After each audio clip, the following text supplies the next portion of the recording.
feel like I just have to beat whatever I did last year, and I think last year was pretty freaking unbelievable. So, trying to beat unbelievable is going to take a lot of hard work. But I mean, that's what we signed up for.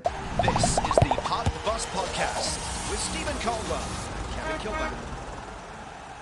Hello and welcome to Park the Bus. I'm Kevin Kilbane, and as ever, I'm joined by Stephen Caldwell. How are you doing? Doing well, Kev. How are you? Good. Everything's great as normal, yeah. Yeah. What have we got this week? What do you think? Good show, in store for us this week. We've got Promise David on the line from Belgium, started the season.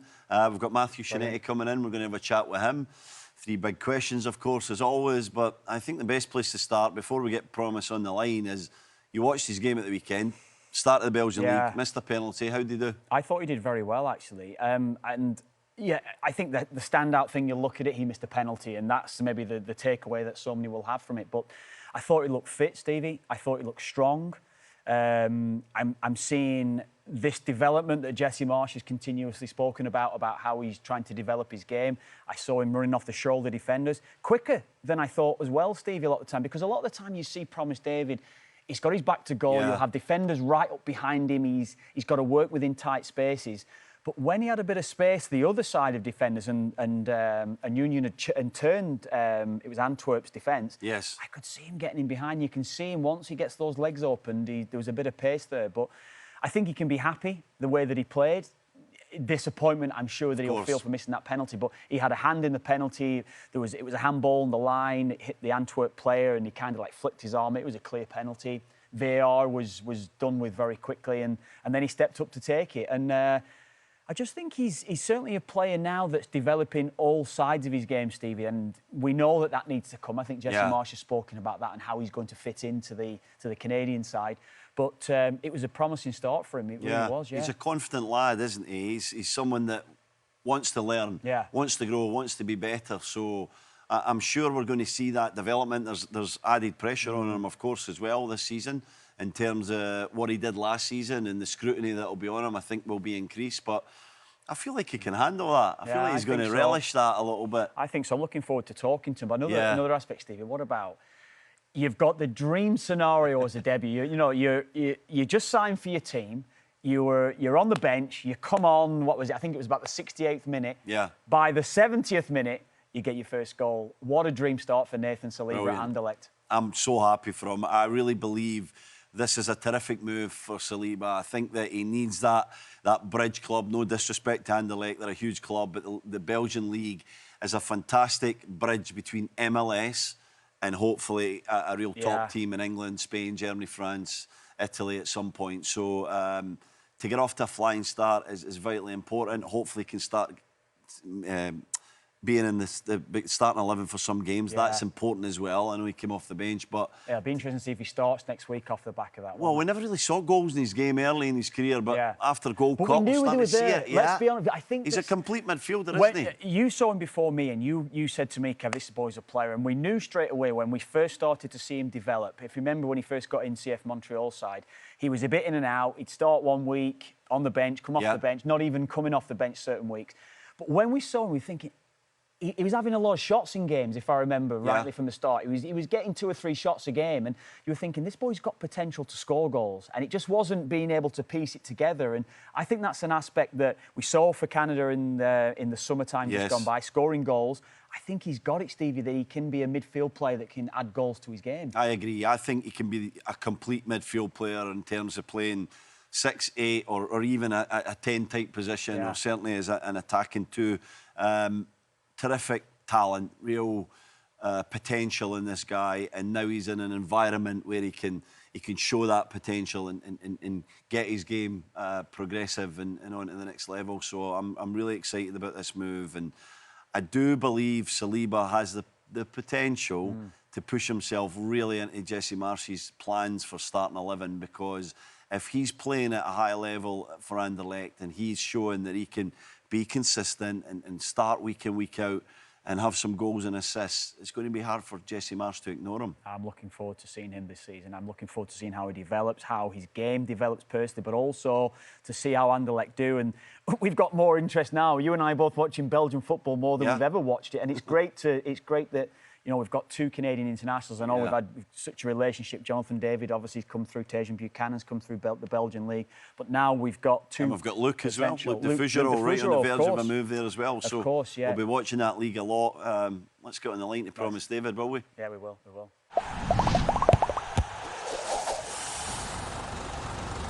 Promise, thank you for joining Kevin and I on Part the Bus. I want to ask you first and foremost, after the Gold Cup, right into your season last weekend, how many days did you actually get off to enjoy a bit of rest time? I feel like I came home, I went upstairs, I came downstairs, and it was time to come back. That's short, yeah? No holiday, nothing. I mean, this is what I wanted in life, so I can't really complain about lack of vacation days. It's a hard one to adjust to, that, I think, for your Promise. Now, you're going to have many more of these summers where you're going to have no time off as well. But you have started very early. I mean, I'm sure the hope for you is now, with the season that you've got ahead, obviously starting so early and then going into Champions League, that you'll be ahead of the game once you're playing in that big competition against the big teams. I mean, yeah, I feel like one of the big issues was, not issues that I'm dealing with, but concerns of our team is making sure that I'm match fit and ready to hit the ground running for Champions League, and slowly getting minutes and you know, maybe doing a few double sessions just to enhance my fitness. But, you know, I thought my fitness took a great jump playing under Jesse in the Gold Cup and stuff. But yeah, no, it's we're going to work on it. We're going to be fine. Kev's telling me you're in great shape. Watching you at the weekend, says you're looking good. Do you feel like that's an area of your game that you want to keep improving on, because it will give you an extra edge when you're playing week in, week out at the highest level?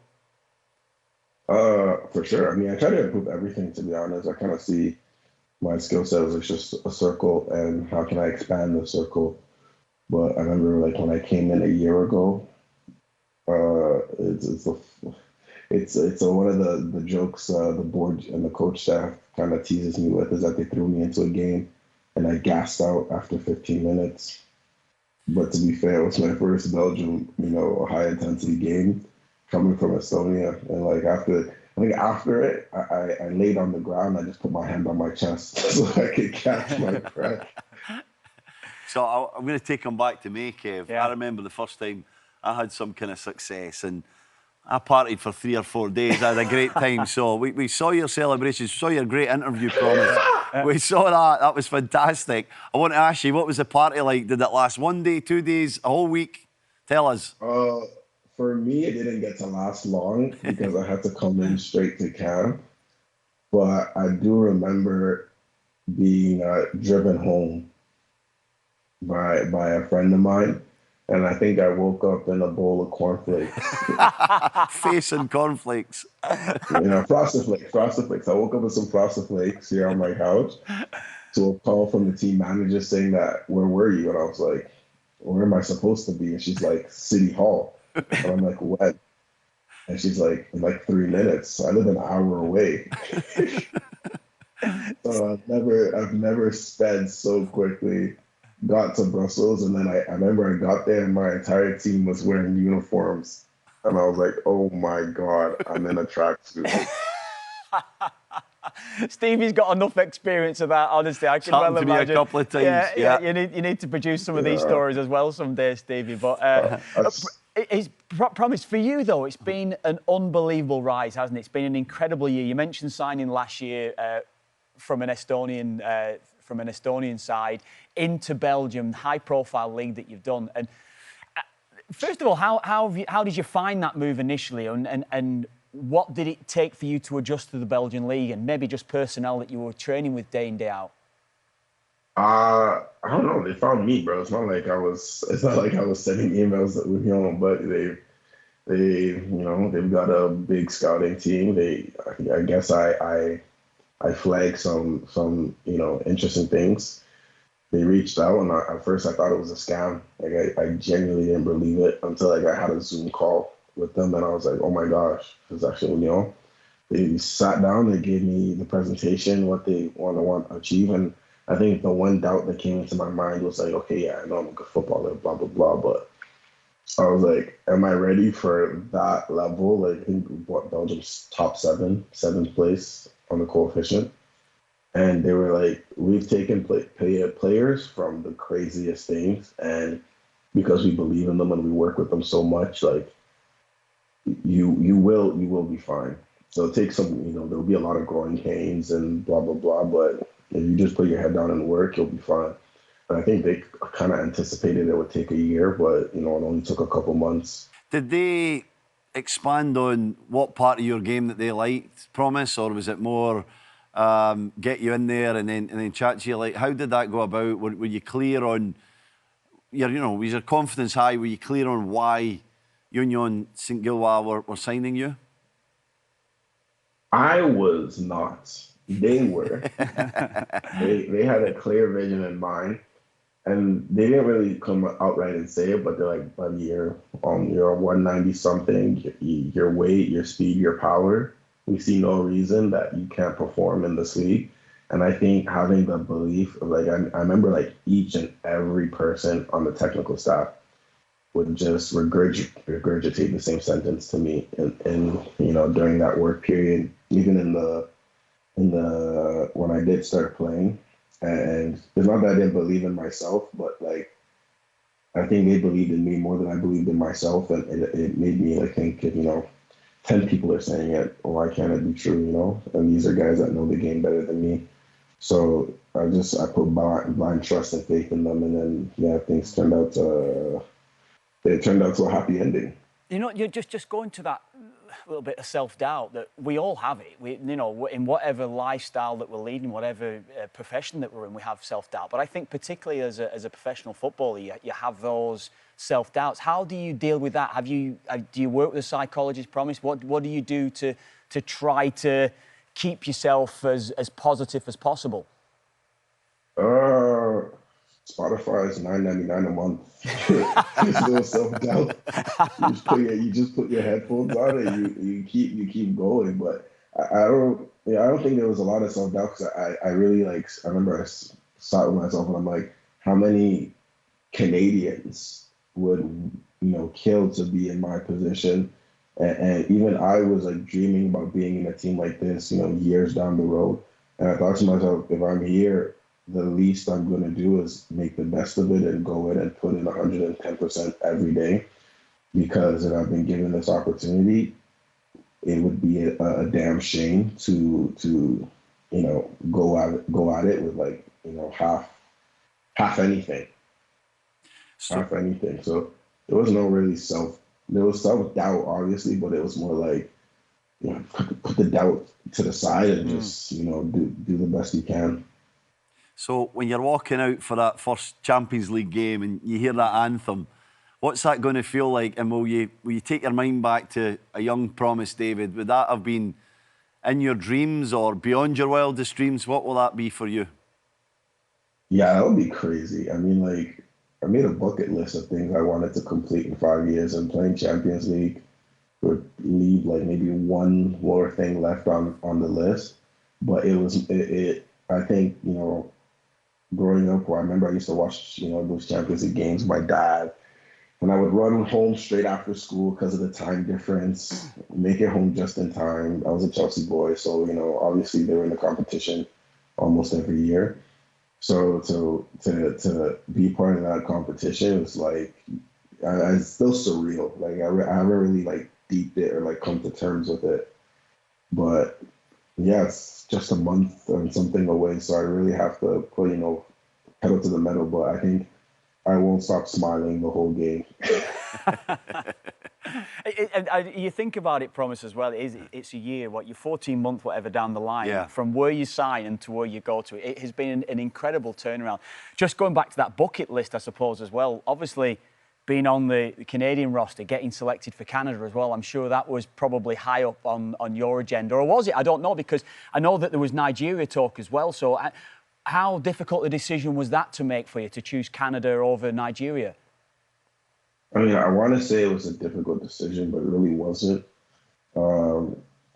I met someone on the Canadian national team when I was in the airport randomly, and I was like, oh, that's so-and-so. I won't say who it was, but I was like, that's so-and-so. I'm like, hey, yeah, my name's Promise. I'm from Canada.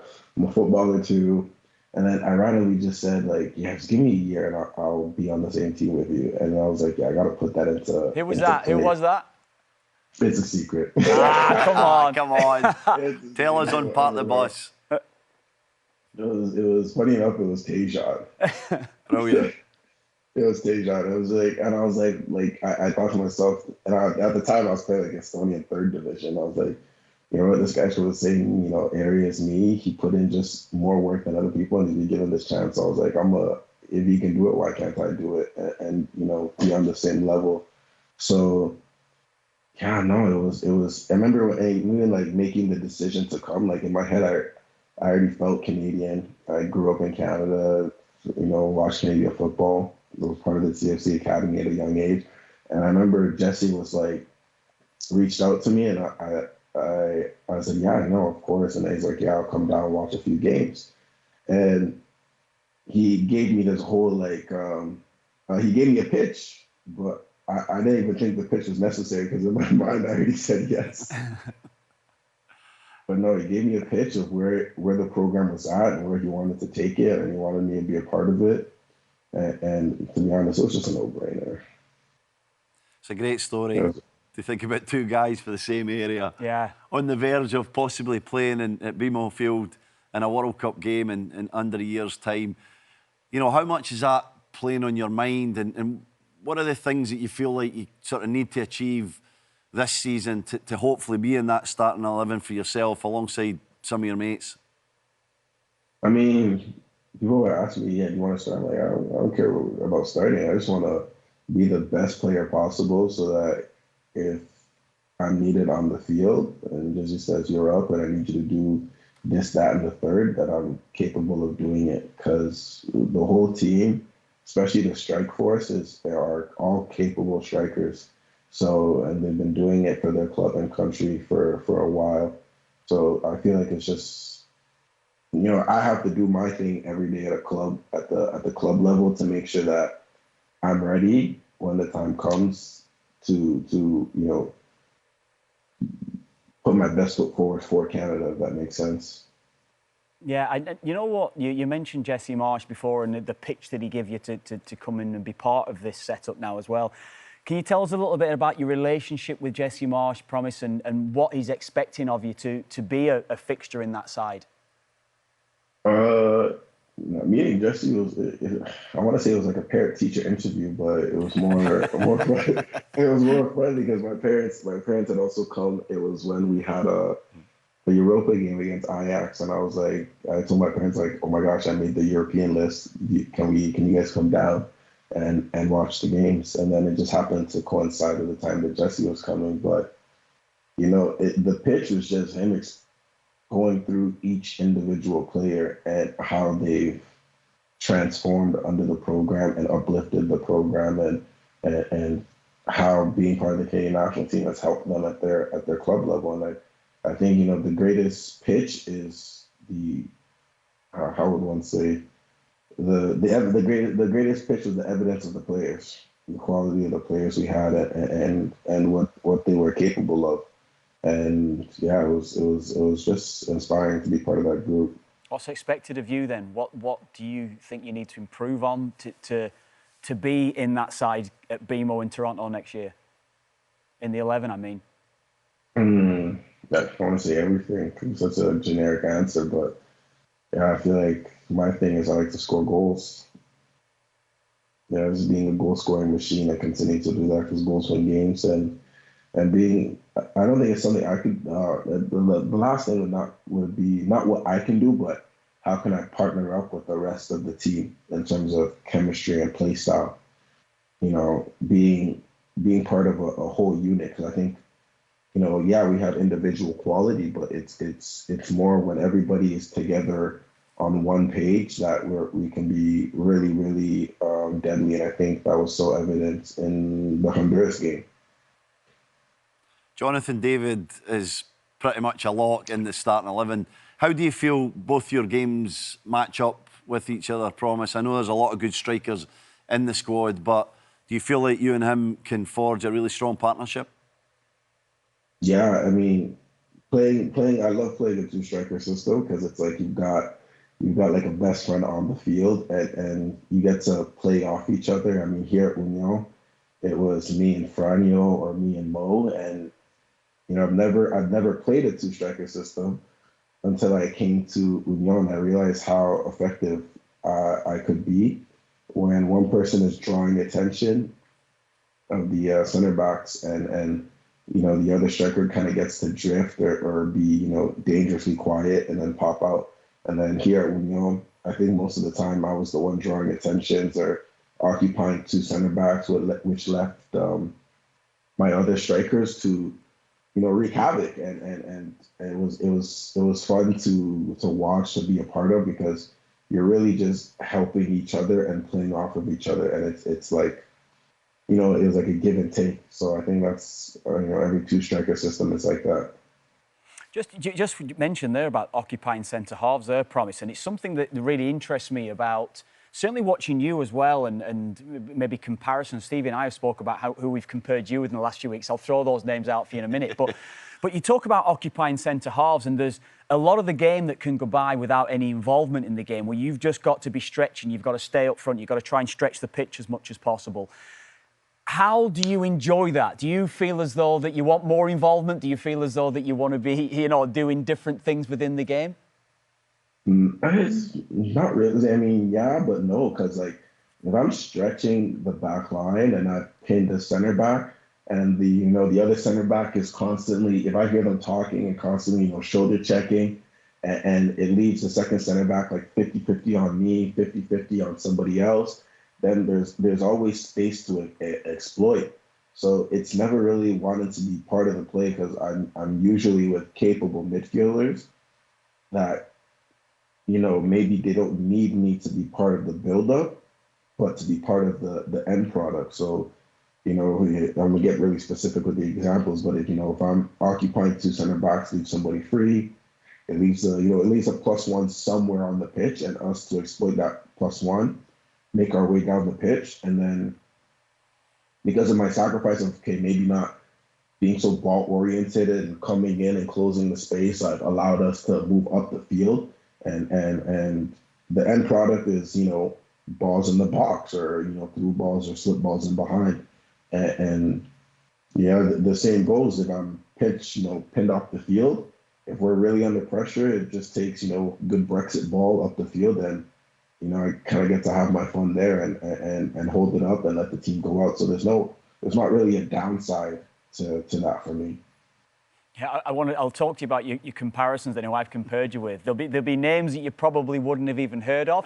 That's what I'm interested in hear. I know. But it's interesting to ask you about watching other strikers and how you feel as though that you can actually use other strikers to help your game develop. But there was an incredible striker that I played with for the national team in Sunderland called Niall Quinn, who used to occupy centre halves so well. He was same sort of stature as you. Quinny wasn't as quick as you, but no. He certainly. And I mentioned Drogba. You're a Chelsea man yourself, so I'm sure he's probably someone that you look at. Drogba's. I always say to Stevie, he's the best striker I played against in the Premier League, and I played against Shearer as a number 9, and I played against many others and played with some great number 9s. But Drogba to me was the player that I used to see as a 9, and he was untouchable in every aspect of his game. Hold-up play, perfect. Quick in behind. In the air, incredible. And, of course, the goal-scoring aspect that you bring as well, Promise. So do you look at other strikers and look at their game to see how you can develop your own? I mean, growing up, I would just watch to be entertained. But here at Union, the analyst teams will send you clips of what you did, and then they'll send you a clip of another striker that did just a similar thing, and that's usually where Kevin usually comes in and makes my life interesting. And I mean, you've played with one. How much of a relief is it when you're being high pressed and you just have somebody reliable that's down the field, and you can just twat it to them and just push the team up. It relieves so much pressure, and I want to be that here at Union for my team. Yeah, sorry to interrupt you, Promise. I was just going to say I played with one of the best in Shearer, Alan Shearer, where you could play the ball up to Shearer, and especially if there was 4 or 5 minutes to go in the game, he could hold it up for the the entirety of the match. Such was his ability to keep the ball and win free kicks and bring other teammates into play. And playing against Drogba, as you mentioned, Kev, I once went up with Drogba to try and win a header. I thought it was high enough to win the header. And he brought it down on his chest. He was so high. Yeah. And I can remember landing and just thinking, what am I going to do today? How can I compete with this guy? Yeah. His athleticism was unbelievable. He had every part of his game, and he had a profile that's similar to yours, and I'm sure you want to emulate that and get to that. But you mentioned a guy there called Kevin, Kevin Morales. He played for Kevin Kilbane's team, Everton, in England, and we both loved watching him play. He was an excellent striker, wasn't he? Has he been the biggest influence, mentor in your professional growth, or is there someone else? Like, what does he bring to you on a daily basis that helps improve your game? In professional growth, I would say yeah. I mean, I see him as a mentor, but I feel like the moment he was introduced to the club, he didn't come like, Kevin, I've done this and that. No, he came as a friend, and I think that was the quickest way that he unlocked every striker's at our club's trust, because I think every striker at our team thrived this year the moment he was added. And sometimes it wouldn't even be a technical thing. Sometimes it would just be a conversation. Sometimes it's, where's your head at? Do you remember this action? What do you need? What do you want to work on? And it's just, a bunch of simple things. And I think, like, I'm grateful, yes, but I feel like we were so favored and lucky to get such an addition to the coaching staff in the first place. Is there anything specific technically that he's brought to your game, Promise? Anything that you feel stands out above everything else? Shot selection. I feel like a lot of people though. I mean, when you're growing up, if you're in the box, you just want to. I used to want to just kick it as hard as I can. Me personally, like, I'm just trying to rip the mesh off the net. And then I remember I had a wild shot one game, and he got pissed, and he's like, "Why? You spend energy and you get nothing out of it." Yeah, there's some places where you can put maximum power behind the ball, but sometimes knowing what shot to take inside the foot, curler, what side, what type of height you want to put on, where's the defender, it's like, putting all those small variables into an equation, and then, within a split second, and then choosing the right shot selection to give you a better chance at a goal was something we worked on, and can't only go through the specifics, but yeah, we had training exercises that would improve shot selection, which shot you took, and there was a couple goals where I had this season. I want to say a couple, but I think half, where the real me would have sent it close or over the bar. And because we'd worked on these things repeatedly over and over again, I chose a different shot and, ended up, making the net move. Kevin Morales has a nickname for Yeah, Promise, I saw that. Does he call you Baby Lukaku? Is that right? You've got about 10 different comparisons here we've already given you. Drogba, Lukaku, Quinn. Yeah. Google Niall Quinn. That's the one I want you to do, Promise. Google Niall Quinn. You'll see what this guy was all about. But the Baby Lukaku, that's a nice comparison from someone like Morales as well, eh? Yeah, they just call me Big Baby or Baby Lukaku.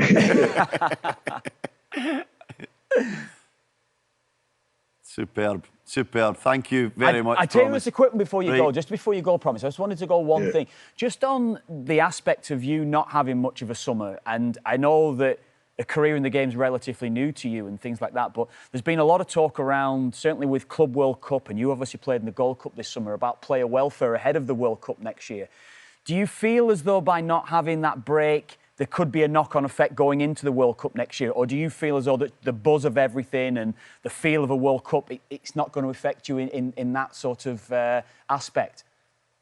Yeah, I feel like everybody, especially footballers, need a break. I remember there was a point in time, I think it was around like late March, where I kind of woke up and I'm like, oh my God, like for the first time, I'm tired of football. Like I was training and everything was so much. But then I was like, bro, you just got here. Like football, Steve, how long was your career? 18 years. that is even astronomical in terms of duration. I feel like the average football career is maybe 10. So just grind it out for 10 years, and then when you're 40, you can sip cocktails on the beach for the rest of your life. Sounds nice. Do you set yourself goals, Promise? Do you want a specific number, or do you want some Champions League goals? You got targets like that, or do you just kind of go with the flow? For now, I think I'm just gonna not go with the flow, but take it one training session at a time, and try to get the most out of it.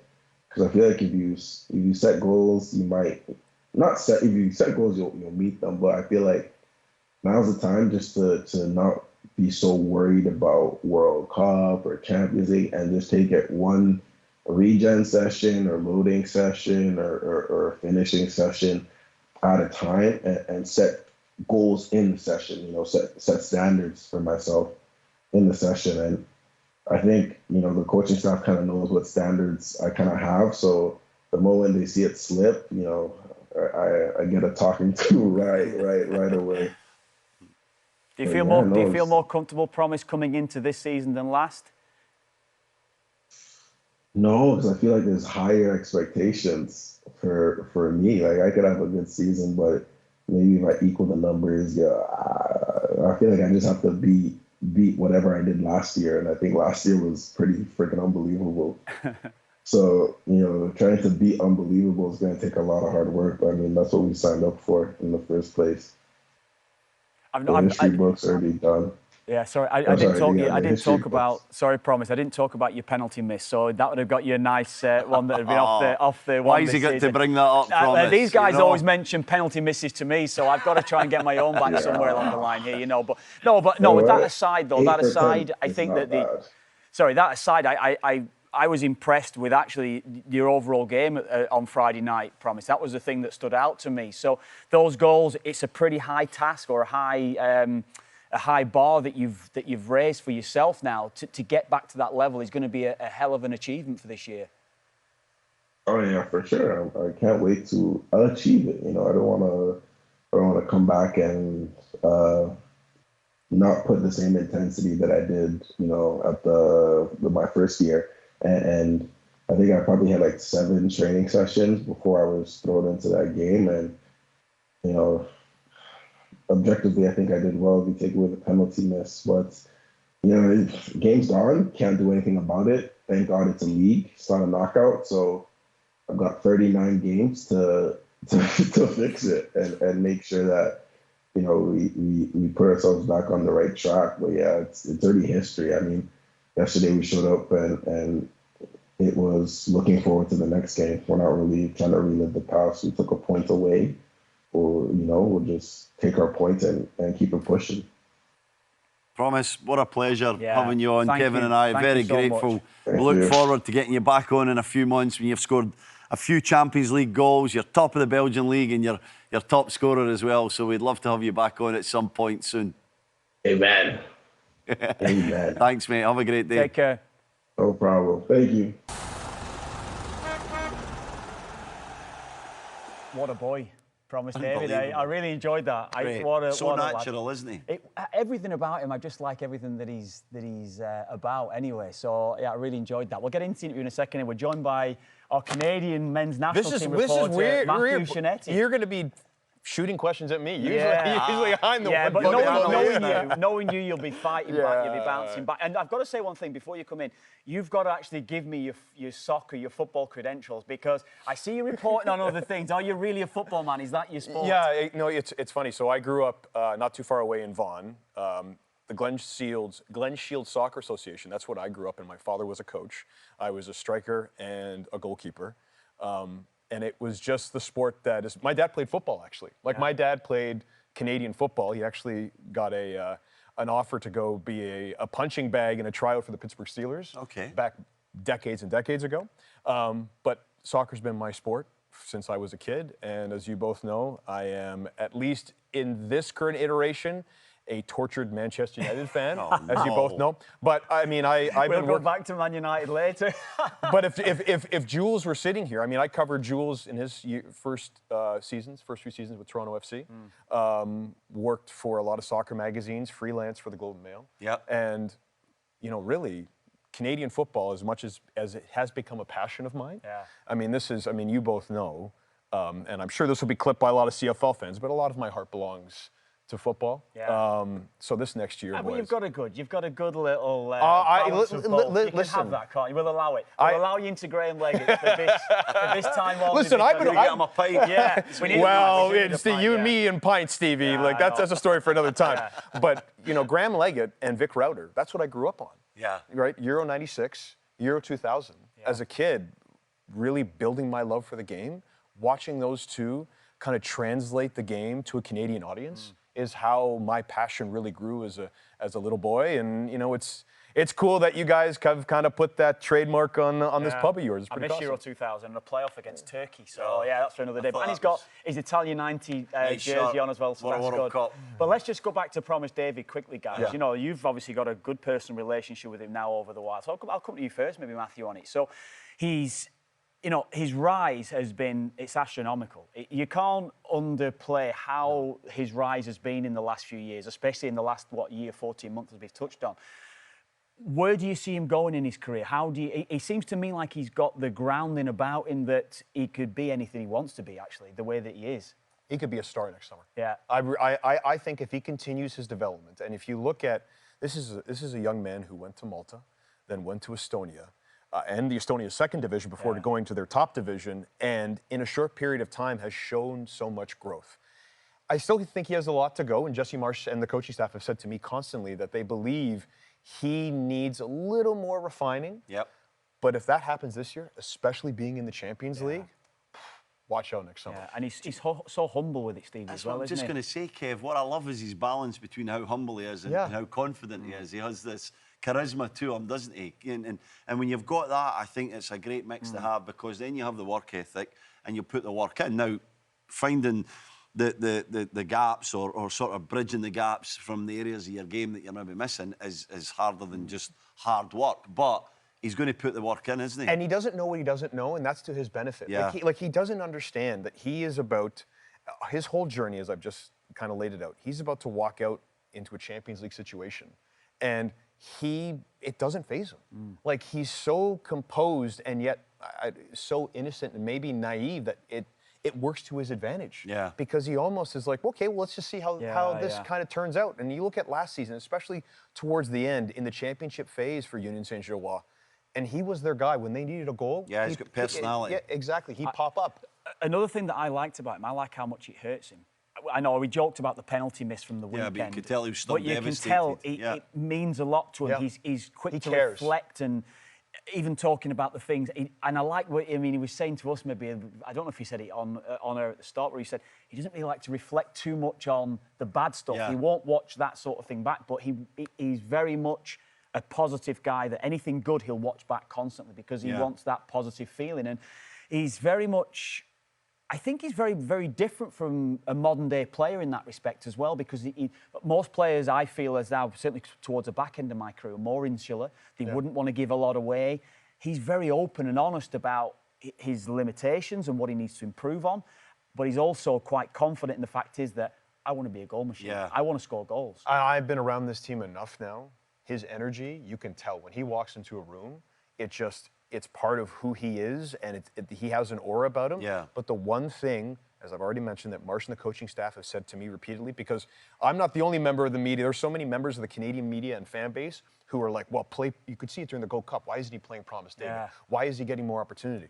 And the one thing Marsh kept saying was, patience with him. Patience. He has a lot to learn in this system. And I know we're going to talk about Tajon Buchanan, but the same was true of Tajon Buchanan when Marsh came in. Yeah, but I just hope that while he adds bits to his game, he doesn't lose that instinctiveness that makes him special, you know, and it's the balance. He's going to have to find that balance between, you know, being reliable but still staying instinctive. That's a hard thing. You talked about Jules earlier, Matt, and I want to just clarify Julian de Guzman, Atiba Hutchison, these kind of guys, the legends of the game that you've covered.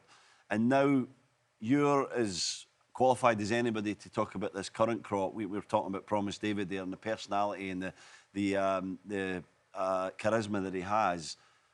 What about some of these other guys? What are we going to learn about these guys over the next 10, 12 months that maybe we don't know? Question. Myself, Joshua Cloak with The Athletic, and I also think about our mutual friend, Christian Jack. We have been around this team more than anyone else. And I'm starting to see their personalities coming out and how much this next year is going to mean to all of them. And it's not only the guys who were at the camp this past June, but the guys who weren't. Like Moise Babito wasn't there because he didn't want to play. It was because he was managing his body, as you guys were talking with Promise. What the rigors of the European season are going to mean to a lot of guys. I mean, you look at Alistair Johnston. He's played almost over 130 times since he moved to Celtic in the last couple of years. So that balance and these guys, their motivations are clear. And I know we'll talk about Tajon Buchanan, we'll talk about Ismael Kone, and we'll talk about the moves that are important for these guys, but all of them are pointed towards next summer. And I could feel that. And as much as, yes, it was an utter disappointment to lose to Guatemala in the quarterfinals of the Gold Cup, but they weren't disappointed in the sense of like they were utterly collapsed and felt, well, we missed an opportunity. It was, I could feel afterwards, they knew this was a learning moment that they can't pass up, because you'd rather have it in the situation that happened at the Gold Cup than in that first game walking out of BMO Field and having a massive disappointment in the World Cup. These guys are very self-aware, and they also know how important this European season is, because and we've kind of crossed the line already with the Belgian league season starting, it matters now. Yeah. Everything that happens with every single one of these players, you guys will be talking about it. Obviously, I'm going to be trained on it. But everything that happens, every development, every mistake, every little niggle in the story of each player's season is going to matter, not only to Jesse Marsh's decision-making and your decision-making for race for the roster. Don't remind me. But it He loves that. is going to matter in terms of the overall kind of fine-tuning of this team now. I think there's an interesting aspect. You just mentioned there about Alistair Johnston and the 130 games or whatever it will be. Do you know the amount of times I speak to you guys when we're talking around, we cover a lot of the MLS, and you'll see a player at 26 and 27, they've played 100 games, or, barely 100 games sometimes. It's a huge contrast from that to when you play in Europe and that intensity, not just the games that we know, the level of games and the volume of games that they play, but that intensity day in, day out. And I think that's going to benefit Canada for next summer. I think certainly for Promise David and Alistair Johnston and these guys, or whoever it will be, the amount of games that these guys have played now and that know-how that's just built within you from those games, Steve, isn't it? It hardens you, doesn't it, Kev? We know from going through year in, year out, rigorous Premier League or Championship seasons, it hardens you because you have to learn quick. You're fighting to keep your place, but you're obviously trying to improve your game at the same time. So your game really rises over the course of a season very quickly. We've saw it with Promise David. We're seeing it with Nico Segur. Hopefully we're going to see it with Nathan Saliba this season as well, where he can really develop at Anderlecht and become, a sort of hardened professional, a week in, week out, year in, year out kind of guy. That's what Canada needs, isn't it? And Belgium has become a proving ground for a lot of Canadians now. And it's not just... Why is that? Why has that become a...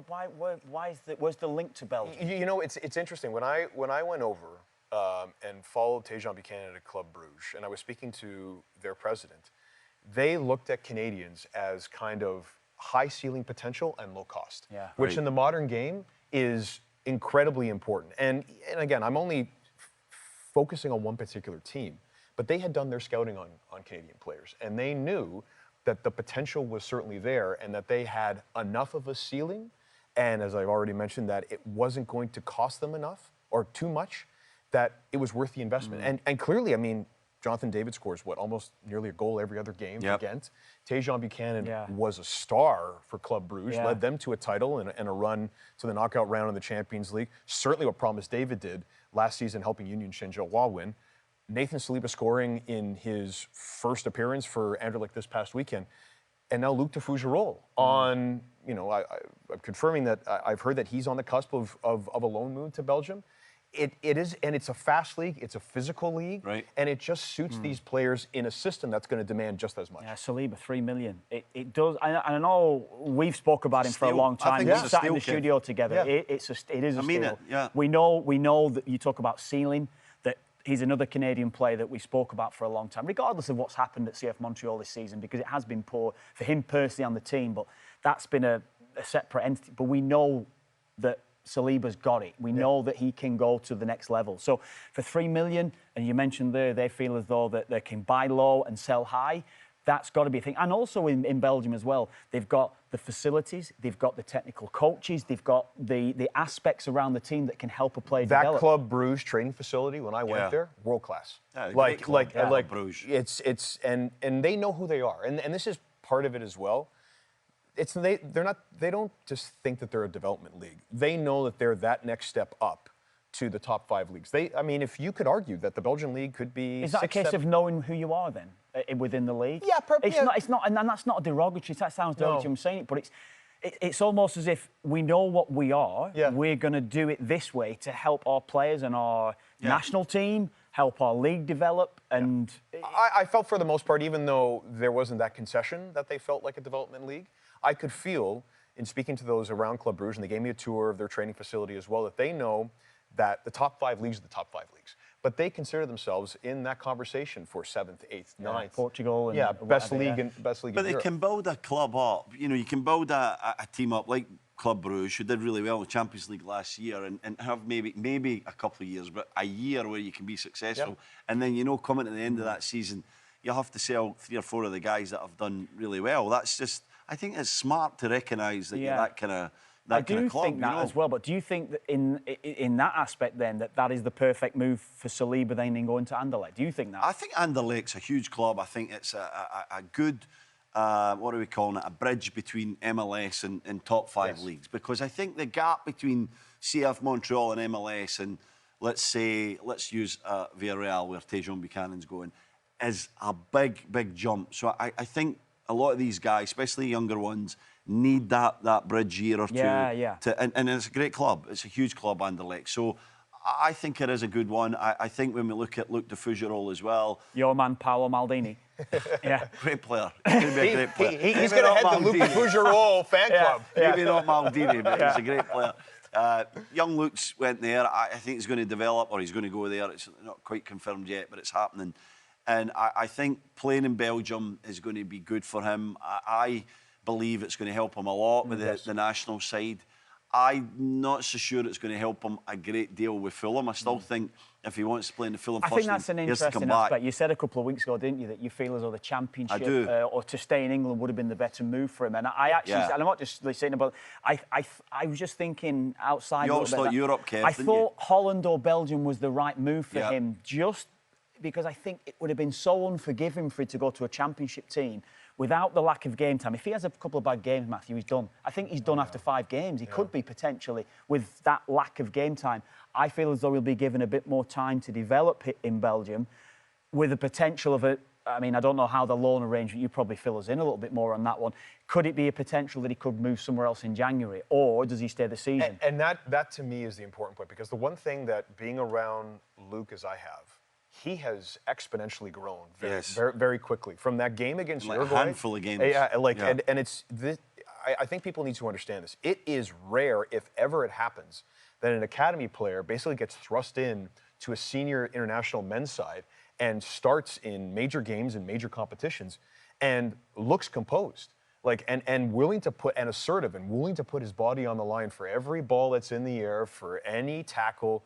Sure, we can take a look at his 2 penalty misses against Côte d'Ivoire in the Canadian Shield, and then against Guatemala. But he's brave enough to take it. Exactly. He walked up. No one was like, go on, come on, come on. He just, okay, I'm going to go. And he's a kid.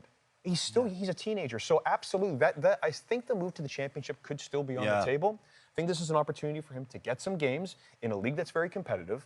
But then if he continues to show that growth, I don't doubt that he'll get that opportunity in the Championship, because Fulham just gave him a 4-year contract. They recognise it. They see it, don't they? I think they see what we all see. You know, the reports of Fulham were that they always felt like maybe he was on the outside of making it, of becoming a first-team player. But every environment that they put him in, every level up... Alistair Johnson. Reminds me of Alistair Johnson. And he grew... Kev, he's one of the quickest learners that I've ever worked with. He is a sponge for information. Always wants to do extra after training, Luke.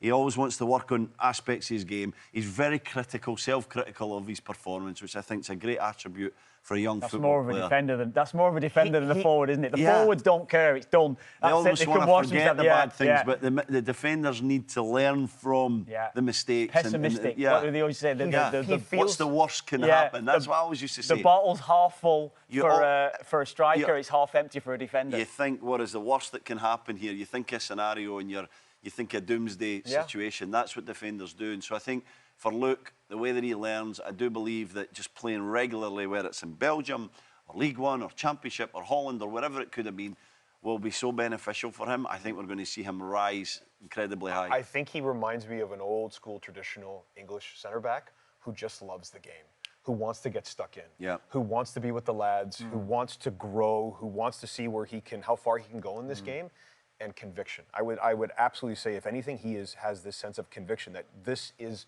the lifestyle, this is the game he wants to play. He wants to be a professional, not only at club level, but at the senior and while level. also having the technical aspects to his game as well. So you can't take away how good a player he is as well. Agreed. But you mentioned Tajon as well before then. So Tajon, there was potential for him to stay within Serie A, potential for him to go elsewhere. There was a host of clubs, wasn't there, that was interested in him. And I felt after the summer that he was back to the player that we saw 2 years ago, 3 years ago, really was.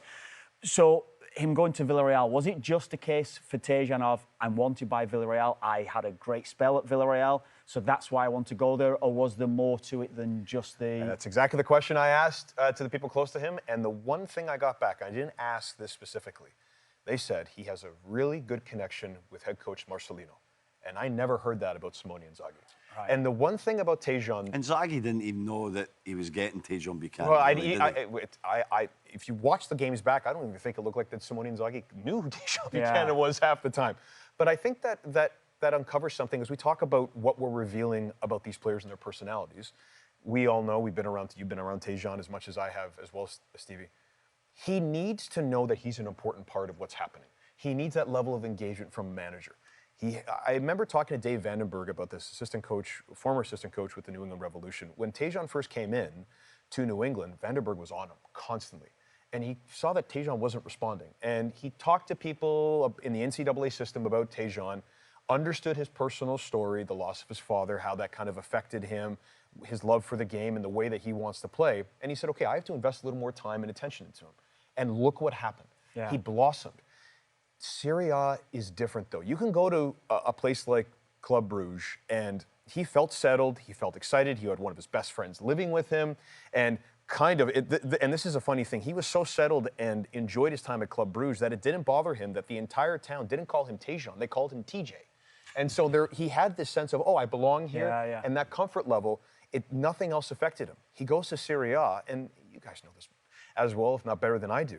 It's a different league. There's this sense of decorum that you have to have in Italy, learning the language, kind of understanding the power structure of Inter Milan, Juventus, AC Milan, knowing that when you go there, you pay your respects to what Serie A is. And it's not that Tajon wouldn't do that. It's just, I don't think that there was that good connection between what Simone Inzaghi was building there and certainly what Tajon Buchanan and his potential could have been, because they wanted him. They waited 13, 14 months for him. Because I heard, was it a club decision, Matthew, or was it a coach decision? I mean, the broken leg that he suffered in Copa America. Like remember, he made 10 substitute appearances and got a Serie A winners medal. When he first went to Inter. Then he breaks his leg after a challenging summer of trying to adjust to Jesse Marsh during Copa America, and then he doesn't come back into the team until what, November? But he didn't look himself, even before the injury under Jesse Marsh. Well, we talked about the formation, he'd been dropped, didn't we? Was he suited to the shape? And this is I know we're jumping points, but this is another point that I think is important. During the Canadian Shield, it was interesting and kind of a collector's item. I was able to stand in my technical space, basically next to Jesse, and much like Dave Vandenberg, as I've already mentioned, I could see Jesse engaging with Tajon, not like making it about him, but every so often checking, hey, stay narrow. Hey, Tajon, nice stuff. Like, I see what you're doing. And you could see the way that Tajon played that whole game. The way that he was storming down the right, the balls that he sent in. And remember, he was confident, wasn't he? He was confident. And we talk so much about his attacking prowess. His delivery when he's playing confidently, I mean, A good ball coming in. look at that goal that Alphonso Davies scored in the World Cup. Yeah. Who provided it was Tajon Buchanan on the run. So, was there a chance, Matthew, that he could have stayed at Inter under a new coach in Christian Kivu? I don't think he wanted to stay. Right, okay. I He just wanted don't to get That out of decision was made long before this move happened. I think you look at what happened when he went to Villarreal. He gets an opportunity, 4 or 5 games in to start against Real Madrid.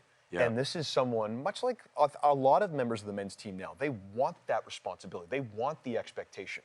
Sitting on the bench and having to, I'm not saying that this was Tajon's mentality, but having to pay respects to all the little ceremonial things within Serie A. And sure, maybe he should have paid more attention to that. No doubt it's a missed opportunity. I mean, clubs like Inter Milan just don't come calling every day. Yeah. But it just wasn't a fit for him. And if you look at the other teams that were potentially in for him, PSV Eindhoven would have been a step back for him, basically going to a team like Club Brugge again. He would have probably played well in the Dutch league. Sassuolo, it suits someone like Ismael Kone. I don't think it suits someone like Tajon Buchanan. And to be able to go to a club like Villarreal, which has this kind of swashbuckling heritage anyway, playing in the Champions League, I think it's a perfect fit. Why does Sassuolo fit Kone and not Buchanan? I think with Ismael Kone, he needs the playing time and he needs to be in the middle of everything with a team.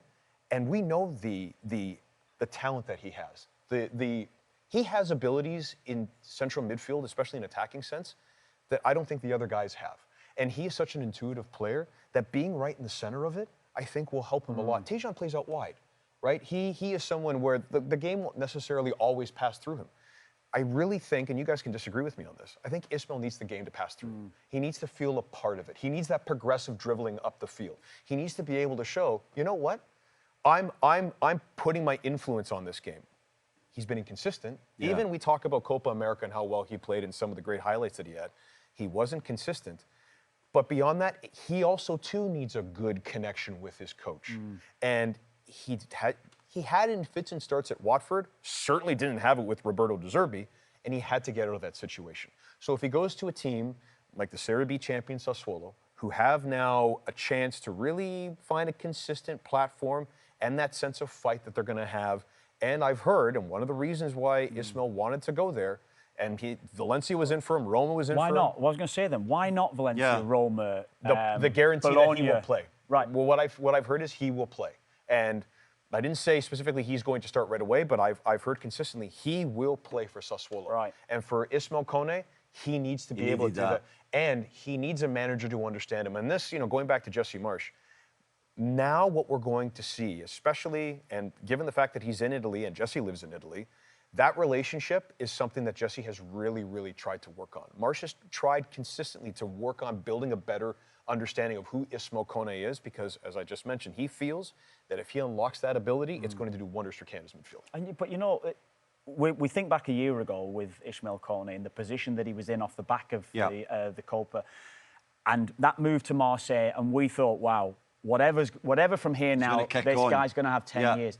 If anything, he's gone backwards, and he's gone backwards, certainly in the Canadian aspect, hasn't he? Because it's unimaginable to think that against Guatemala in a knockout game, he's not even going to get on the field. Come on. At any stage of that game, he's going to get no minutes in that game. Considering his ability and what was needed in the match and how Canada needed a goal, yes, down to 10 men, but he seemed like the perfect fit for that game. So why is it is it gone like this then? Why are we still talking about him with uncertainty when we shouldn't be? Because he's still giving us doubt because there's aspects of his game that are not there. Inconsistent. You're talking about him being the main man. When you want to be the main man, you have to do everything. Yes. You can't just get on the ball when it suits you and then, be a bit short defensively and switch off at times. You have to be everything if you want to be the kingpin in midfield. And that's been the issue with Ismael Kone. He cannot figure out every part of the game. And is it immaturity? Will it come? Or is it someone that will be continuously missing?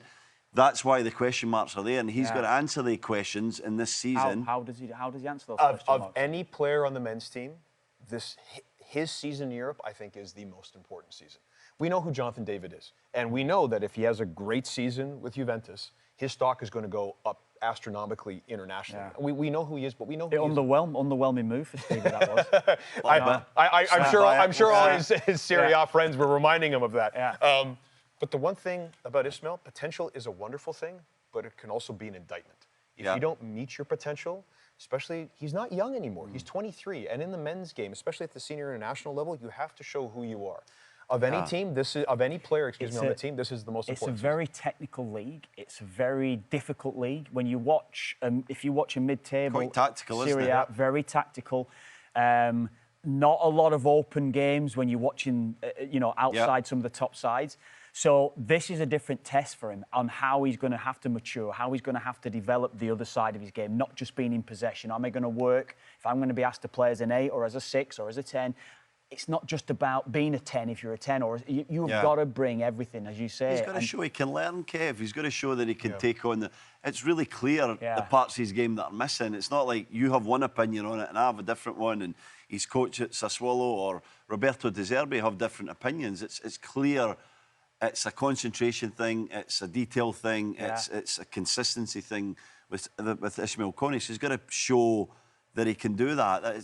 To me, quickly, I mean, we need to wrap up. But what do you think then? What do you think specifically he needs to, or maybe has done across the summer there, maybe to both of you as well, I suppose, he needs to work on to get him to be the Ismael Kone we know he can be? Fitness levels as high as possible. That's the first thing. He has to be as fit as he can possibly be.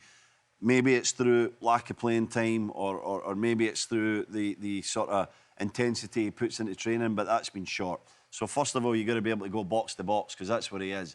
And then you have to show that reliability defensively.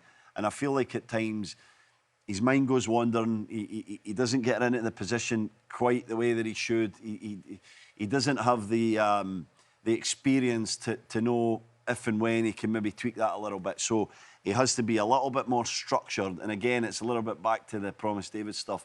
That instinctiveness has to stay with Ismael Kone, but he's got to show that it can be reliable week in, week out, 7 out of 10 at a minimum, and not a 4 or a 5 one week and then a 9 the next week. Yeah. What I see with Promise David is what I want to see with Ismael Kone, which is a self-awareness of this is a huge opportunity for me. And I've been around Ismael enough that I know how much he loves the game, and I know how much he wants to grow as a footballer. But when you've had 2 clubs now where managers have gone out and called out your professionalism and called out your focus, that becomes a pattern. And as much as we saw his career go up, Watford and then Marseille, and I'm not implying this, but the fact is, even with PSG winning the Champions League, the demands in Marseille are unlike a lot of clubs in Definitely. Europe. They are big like club. ravenous. If not the biggest in France. Fanatical. And the pressure that's on the manager and the pressure he's going to put on his players becomes a mental test. I haven't seen Ismael Kone yet rise to that emotional mental test. He has to now. Not to repeat myself, but the fact is this, of any player on the men's team, this is a significant European season for him. I think it's going to be really interesting to see how Ismael Kone and all those other Canadian players develop across the course of this season, but I think our eyes, a lot of us will be on Ismael Kone especially, won't we? Yep. Thanks, Matthew. Well done. Thanks, boys. It's question time now, Stevie. The 3 big questions of the week. Yeah, this is my favourite part. Is it? You always put me in the back foot, but I'm going first this week. Okay. Right, first question for you here, Stevie. Going back to our previous shows as well here, which you might know where I'm going off the back of that one. Is Isaac still 100% staying at Newcastle? I knew you'd have to bring that up. You'd have to get me on that one, because I was very firm last week in terms of Alexander Isak staying at Newcastle, and of course we've had many developments since my very bold statement, and it's looking like he's trying to angle for a move. So I was wrong. Yeah. It's not 100%. I think with Diaz leaving, there's funds now, potentially others being moved on from Liverpool. Well, what a sum of that will be for Liverpool if they can get those 3 deals over the line. Frimpong, Kerkez, Isak, Ekitike. Yeah. It's unbelievable. Incredible. It is incredible. For a team that won the Premier League. But where does this leave Newcastle? Where do you think this leaves them now going forward? Newcastle are on the back foot, that's for sure. This is, I think, a bit of a shock to Newcastle. Where I think Newcastle surprised me was that they didn't get to his number. I thought they would have to get to that number of reportedly £300,000 a week.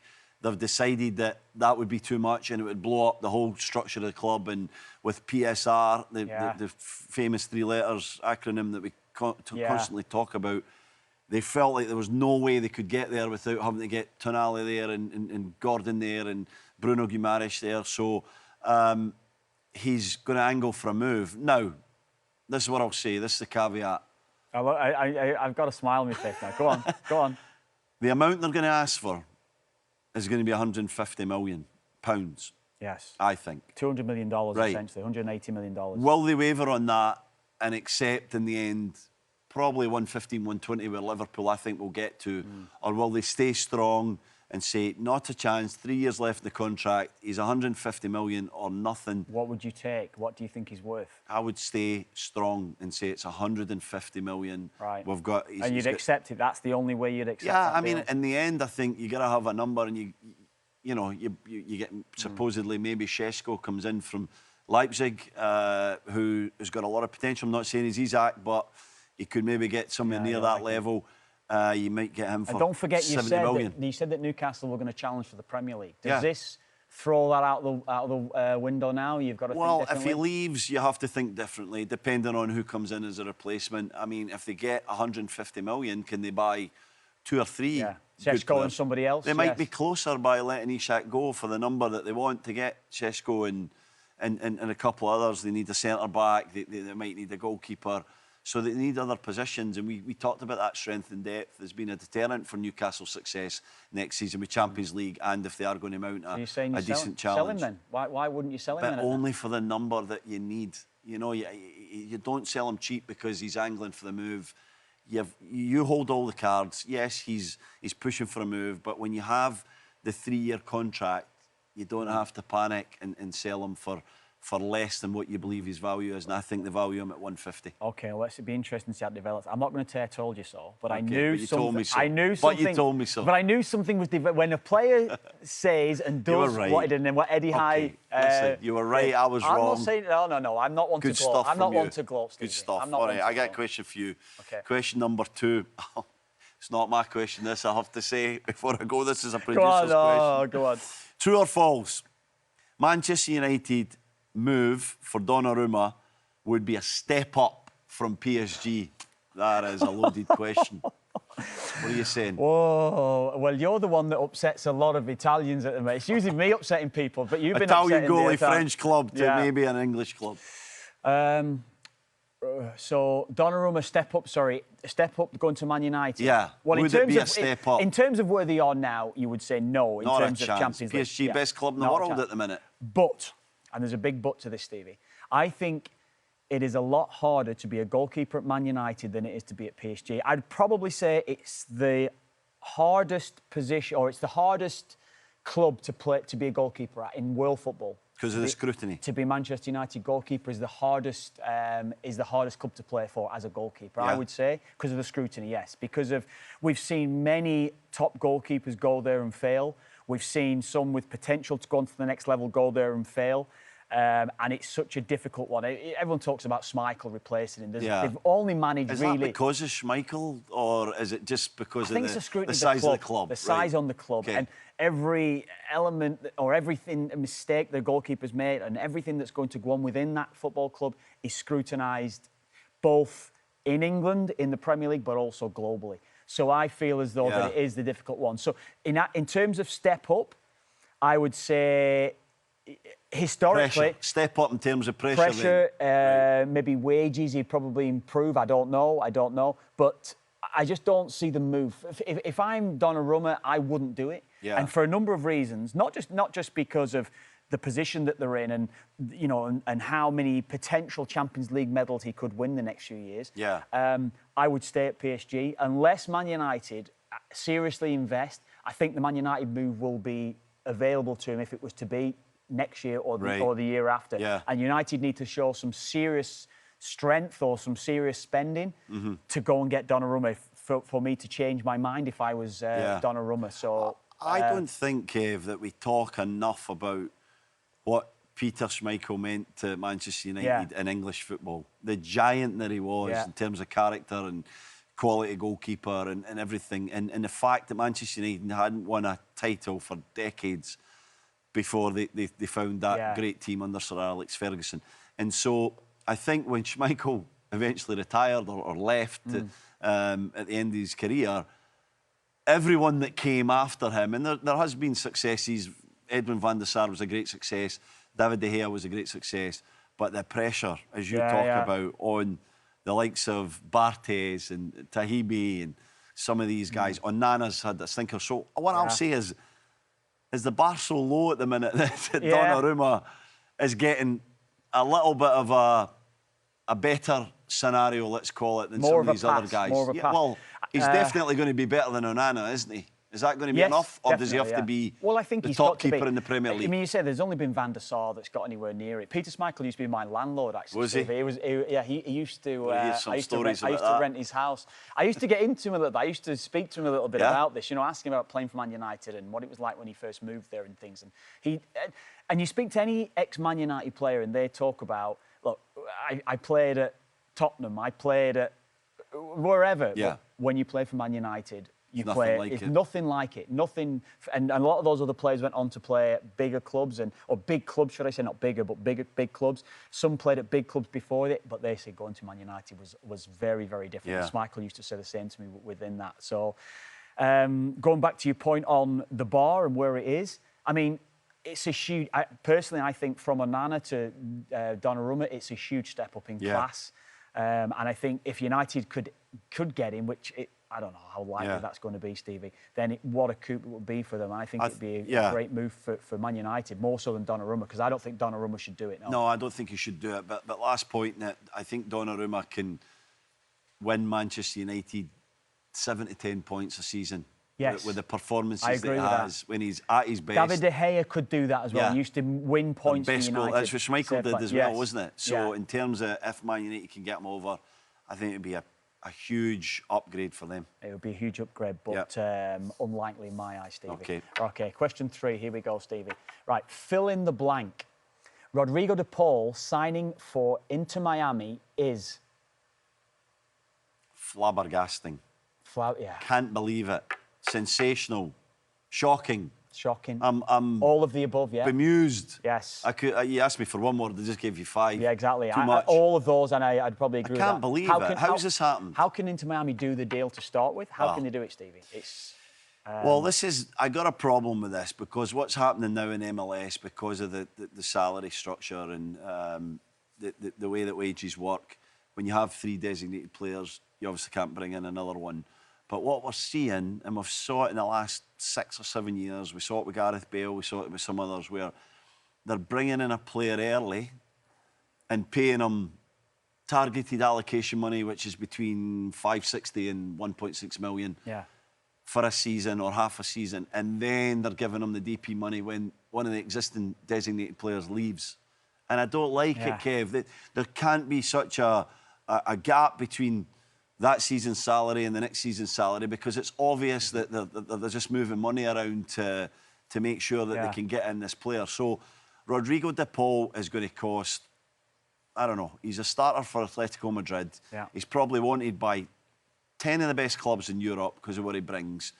And he's coming to MLS, so he's coming to Miami, so I can't even imagine what wages he's commanding. So to get him in for such a low figure for the rest of the season, I think is disgraceful. I think it needs to be addressed by MLS. I know they want the best players here and they're willing to turn the blind eye to allow guys like Rodrigo De Paul in the league, but it skews the competition. And it allows clubs like Inter Miami and LA Galaxy have done it in the past to be stronger than the league and to really have a monopoly on the competition. And so I'd like to see it change. I don't think it's going to change anytime soon because MLS has always been a marketing league. And this is great marketing for MLS. They're bringing over a big South American player who's been excellent in Europe for a number of years. World Cup winner. And so Messi's it doesn't sit right with me, this. Messi's bodyguard. He'll run for Messi, won't he? Yeah, exactly. Is this, if we talk about it purely from the football side of it, this is a move that really makes them undoubted favourites. Undoubted favourites.